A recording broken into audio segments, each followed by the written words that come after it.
बरौली, एक छोटा सा गांव, धूप से नहाए खेतों के बीच बसा, जहां जिंदगी बैलगाड़ी की रफ्तार से चलती थी। लेकिन इसके दिल में एक साया छिपा था। गांव के किनारे पर एक विशाल पुराना बरगद का पेड़। इसकी टेढ़ी मेढ़ी शाखाएं कंकाल की उंगलियों की तरह आसमान को चीरती हुई भयानक साए डालती थीं, जो शाम होते ही खतरनाक तरीके से नाचते थे। ये कोई आम पेड़ नहीं था, ये डर का एक बर्तन था जिसमें चंद्रिका की आत्मा कैद थी। चंद्रिका कभी गांव की सबसे खूबसूरत लड़की थी। उसकी हंसी सुबह के सूरज की तरह चमकदार थी। उसकी शादी वीर से होने वाली थी, जो उसका बचपन का प्यार था। लेकिन लगता है कि किस्मत को कुछ और ही मंजूर था। एक भयानक रात, पूर्णिमा की भूतिया रोशनी में वीर ने चंद्रिका को धोखा दिया, उसे अकेला और टूटे दिल छोड़ दिया। निराशा में डूबी चंद्रिका ने उसी बरगद के पेड़ के नीचे आराम पाया, जो अब उसकी आत्मा को कैद किए हुए था। यहीं उसने अपनी आखिरी सांस ली। न्याय के लिए उसकी आखिरी चीखें रात में निगल ली। उसका दर्द, उसकी पीड़ा पेड़ में समा गई, उसे हमेशा के लिए श्रापित कर दिया। लालच में डूबे वीर ने एक अमीर व्यापारी की बेटी के लिए चंद्रिका को छोड़ दिया था। उसने उसी बरगद के पेड़ के नीचे उसे दुनिया देने का वादा किया था, बस उसके दिल और आत्मा को तोड़ने के लिए। गांव वालों ने फुसफुसाते हुए बताया कि कैसे वीर फलता फूलता रहा, उसकी बेईमानी से कमाई उसके धोखे की लगातार याद दिलाती रही। लेकिन चंद्रिका की आत्मा शांति न पा सकी, बदला लेने के लिए वापस आ गई। बरगद का पेड़, जो कभी प्यार और वादों का प्रतीक था, एक राक्षसी रूप में बदल गया। इसकी पत्तियां अनकही धमकियों से सरसराती थीं। इसकी जड़ें चंद्रिका के गुस्से से धड़कती थीं। गांव वाले, जो शुरू में अजीब घटनाओं को नजरअंदाज करते थे, जल्द ही खुद को डर में जीते हुए पाया। मवेशी चराई से लौटे, खून से लथपथ और भयभीत, बदला लेने वाली आत्मा की फुसफुसाहट, गुस्से से जलती आंखों वाली सफेद साड़ी में एक महिला आग की तरह फैल गई। मैंने कभी नहीं सोचा था कि मेरे कारनामों से ऐसी याजा होगी। मेरे धोखे ने हम सभी को श्रापित कर दिया है। सूर्यास्त के बाद किसी ने भी बरगद के पेड़ के पास जाने की हिम्मत नहीं की। माताएं अपने बच्चों को पास पकड़ती थीं। उनका दिल पेड़ की शाखाओं की भयानक आवाज के साथ एक साथ धड़कता था। कभी जीवंत रहने वाला गांव का चौक शाम ढलने के बाद सुनसान पड़ा रहता था। आवारा कुत्तों के भौंकने के अलावा सन्नाटा छाया रहता था। गांव के बुजुर्ग रामू काका नाम के एक झुर्रियों वाले बूढ़े व्यक्ति ने चंद्रिका की बेचैन आत्मा को शांत करने की बात कही। हर दिन बरगद के पेड़ के तने पर दूध और फूल चढ़ाए जाते थे। अगरबत्ती जलती थी।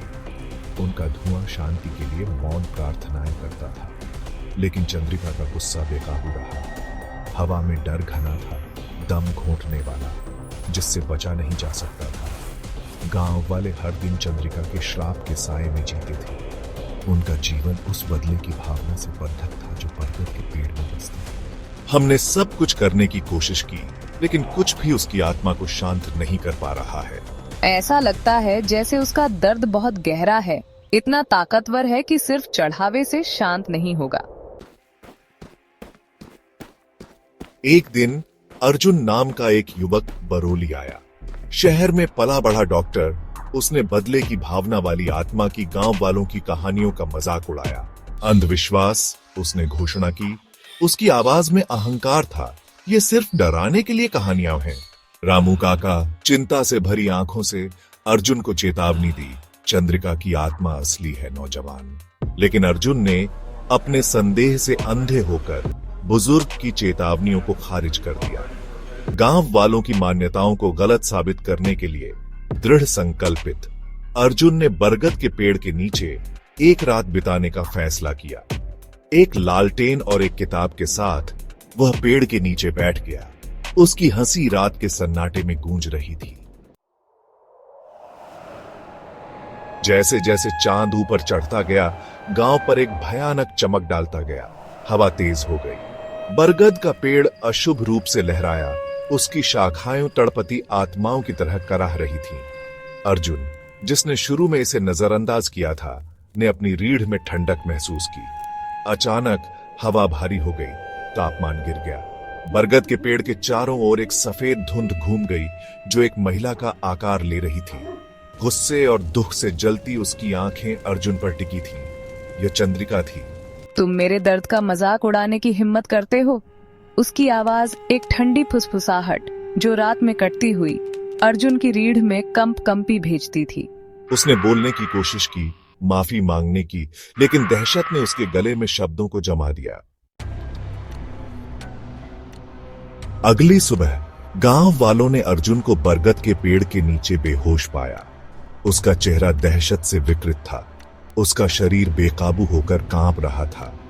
उसने अपनी आवाज खो दी थी। उसकी मानसिक स्थिति बिगड़ गई थी। गांव वाले उसे वापस गांव ले गए।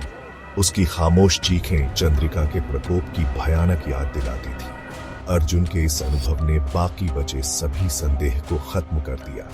गांव वाले जानते थे कि चंद्रिका का क्रोध असली था, बदले की उसकी प्यास अभी बुझी नहीं थी। बरगद का पेड़ खड़ा रहा। डूबते सूरज के सामने एक खतरनाक साया चंद्रिका के कभी न खत्म होने वाले दर्द और गांव वालों के हमेशा के डर का प्रतीक श्राप जीवित रहा। एक भयानक याद दिलाता है कि कुछ घाव मृत्यु में भी कभी ठीक नहीं होते।